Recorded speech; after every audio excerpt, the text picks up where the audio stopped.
Un artiste brésilien a photographié plus de 20 femmes pendant l'orgasme, un vrai orgasme non simulé. Je vous montre un petit extrait. Dans cette vidéo, je vais vous expliquer la différence entre jouissance, extase et orgasme. Je me rends compte en tant que sexologue que la majorité des gens manquent cruellement de connaissances sur le fonctionnement de la sexualité et d'une manière plus générale sur le fonctionnement du corps, ce qui malheureusement rend les relations fragiles et souvent insatisfaisantes. Donc si la différence entre jouissance, extase et orgasme n'est pas vraiment claire pour vous, je vous invite vraiment à regarder la vidéo jusqu'au bout, puisque la clé pour vivre une vie sexuelle épanouissante, c'est de comprendre son corps et celui de son ou de sa partenaire. Contrairement à ce qu'on pense souvent, la jouissance, l'extase et l'orgasme ne sont pas la même chose.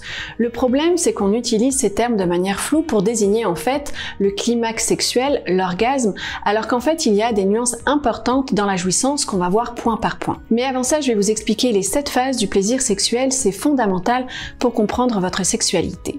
Et pour ça, on va prendre un exemple concret à travers un couple que j'ai accompagné qu'on appellera Cédric et Julia. Leur problématique principale concernait la fin de leur rapport sexuel qui les rendait insatisfaits car au bout d'un moment, Julia n'avait plus de plaisir donc elle voulait arrêter le rapport. Cédric se sentait frustré surtout parce qu'il avait l'impression d'être nul et de ne pas satisfaire sa femme. Cette situation les faisait souffrir tous les deux. C'est un couple qui avait une bonne complicité et ils aimaient bien de temps en temps se stimuler en regardant des films pornographiques. Quand ils m'ont décrit leurs ébats, ils se déroulaient plus ou moins toujours de la même manière, selon le déroulé classique de la plupart des films pornographiques, c'est-à-dire préliminaire, pénétration et éjaculation en général en levrette. Quand j'ai demandé à Julia à quel moment elle avait un orgasme, elle m'a répondu cette phrase un peu tout du long. Je lui ai demandé de préciser combien de temps environ, elle m'a dit quelques minutes. J'ai donc tout de suite compris que Julia n'avait pas d'orgasme et que ce qu'elle décrivait là était de la jouissance. Car la première chose à comprendre, c'est qu'un orgasme est un moment intense mais très court, qui fonctionne chez la femme exactement comme chez l'homme. L'homme a en général un orgasme au moment de l'éjaculation qui dure quelques secondes. Eh bien, c'est pareil pour la femme. Pour aider Cédric et Julia à bien comprendre leur sexualité, je leur ai donc expliqué les 7 phases du plaisir sexuel que je vais vous expliquer maintenant. Pour bien comprendre, on va métaphoriser. On pourrait comparer le plaisir sexuel à une ascension physique et psychique, un peu comme le fait de gravir une montagne. Le plaisir va monter en crescendo, palier par palier, pour arriver au sommet.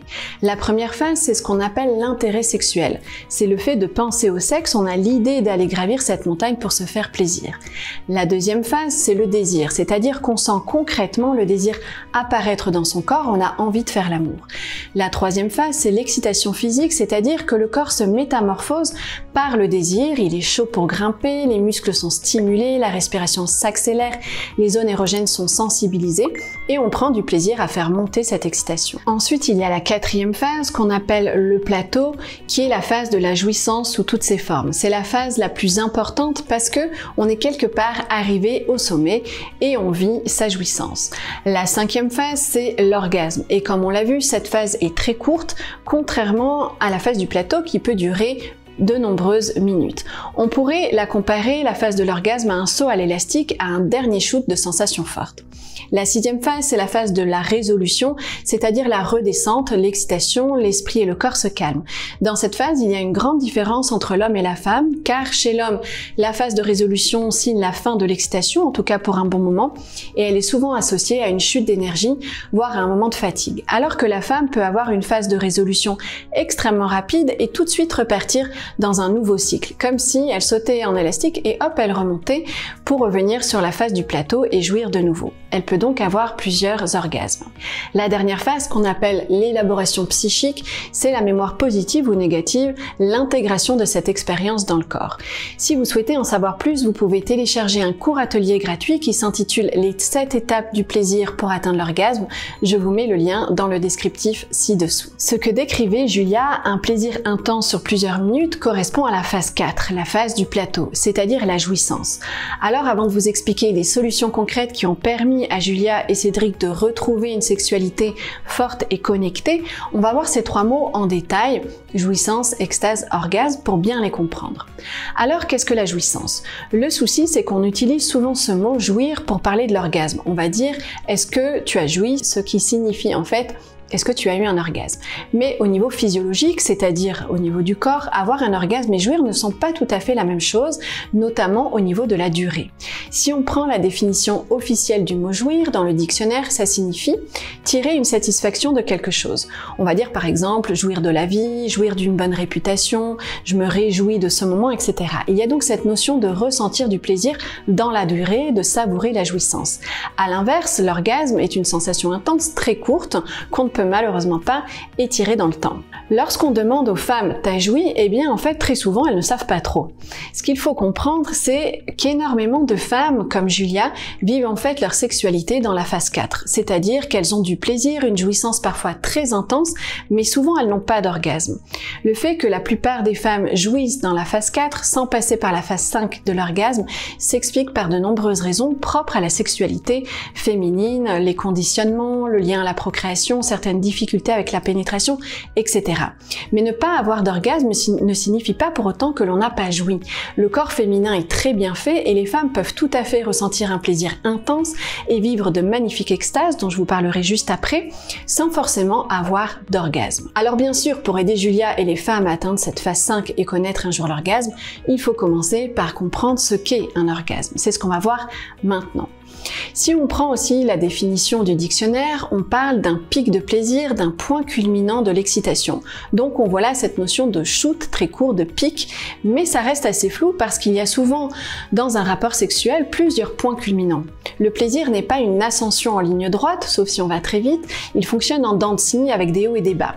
Notamment par exemple quand on change de position où le corps a besoin de se réadapter à la nouvelle sensation, donc le plaisir change, diminue, remonte, etc. Donc les femmes sont un peu perdues dans toutes ces sensations physiques très agréables et très intenses et elles ne savent pas vraiment où se trouve ce fameux pic orgasmique. Si on reprend la métaphore de la montagne, c'est un peu comme voir le pic du sommet quand on est en bas, mais quand on arrive en haut, on se rend compte en fait que ce n'est pas un pic, mais un plateau, puisqu'on est dans la phase 4 du plateau, et du coup on se dit, mais il est où ce fameux point culminant? Pour y voir plus clair, on va donc utiliser la définition, on va dire purement médicale, de l'orgasme, qui consiste à avoir des contractions musculaires involontaires des muscles du périnée.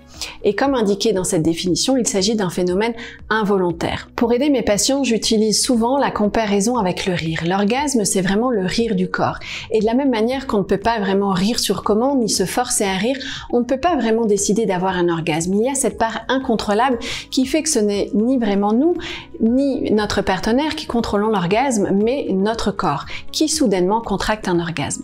Donc la clé pour atteindre l'orgasme, c'est évidemment de se connecter à son corps le plus possible, de le connaître, de savoir ce qui nous fait rire ou pas, puisque plus on connaît son corps, plus on va connaître le chemin de l'ascension pour monter au sommet, et plus il sera simple, voire mécanique, d'avoir un orgasme. On va voir maintenant ce qu'on va appeler des extases. Comme on l'a vu, le plaisir fonctionne par vagues, et il peut y avoir plusieurs points culminants. Il y a donc des jouissances très intenses créées par la stimulation des mamelons, des oreilles, ou par le fait de squirter, c'est-à-dire d'expulser beaucoup de liquide chez la femme fontaine. Ces moments de plaisir ont lieu soit dans la phase 4, donc dans la jouissance, soit dans la phase 5, c'est-à-dire en même temps que l'orgasme. Et l'intensité du plaisir d'une extase peut être aussi puissante que l'orgasme. C'est pourquoi on les confond souvent.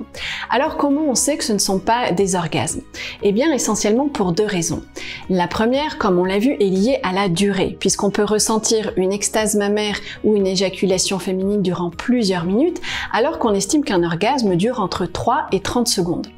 Et la deuxième raison, c'est qu'il n'y a pas de contraction musculaire. On ne peut pas avoir un orgasme de l'oreille ou des mamelons, tout simplement parce qu'il n'y a pas de muscles dans les seins ni dans les oreilles. Par contre, ce sont des zones érogènes qui sont reliées par le système nerveux à la zone génitale, donc bien sûr le fait de les stimuler peut entraîner cette fameuse contraction musculaire du périnée qui crée l'orgasme. Alors on va voir maintenant comment Julia et Cédric ont pu concrètement solutionner leurs problèmes.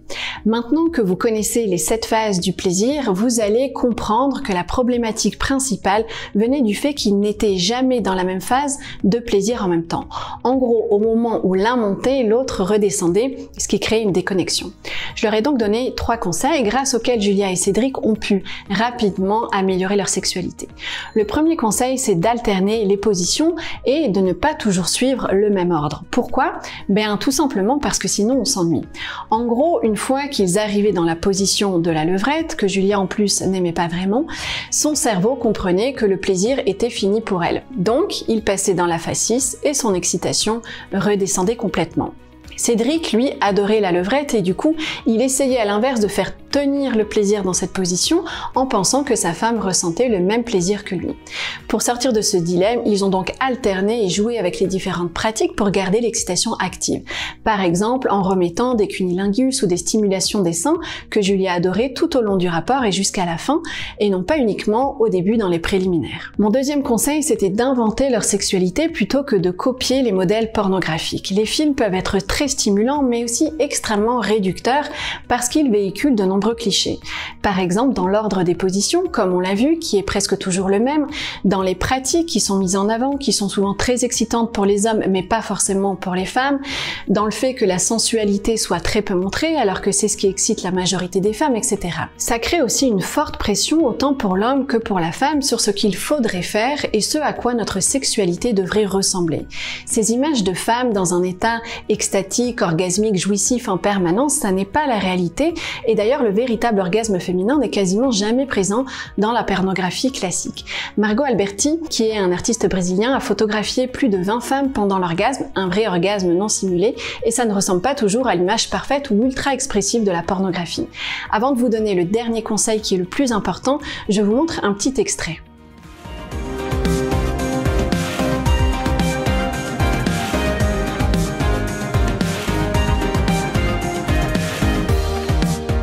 Il faut donc se libérer un peu des clichés et comprendre que l'orgasme peut être manifesté avec très peu d'expression ou de différentes manières, un peu comme le rire, on peut se prendre des fous rires de manière extatique ou de manière très minime en ne faisant aucun bruit. Chacun est libre d'avoir son orgasme comme il le souhaite. Le troisième conseil, qui est donc essentiel pour avoir une bonne entente sexuelle, c'est de communiquer.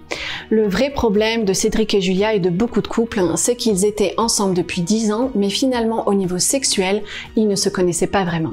Cédric a donc appris à mieux connaître le besoin sexuel de sa femme en lui posant des questions, et Julia a tout simplement osé exprimer à Cédric ce dont elle avait besoin et ce dont elle avait envie pour avoir plus de plaisir et garder son excitation active. Le meilleur conseil en sexualité que je peux vous donner, c'est d'être 100% vrai.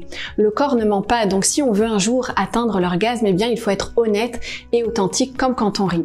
Si on fait semblant ou qu'on simule en partie, eh bien forcément au bout d'un moment, les rapports sexuels ne vont plus être marrants du tout. Je vais donc vous expliquer maintenant quel est l'organe qui permet justement de créer ce fameux orgasme involontaire dans la prochaine vidéo. Un grand merci pour votre écoute et à bientôt.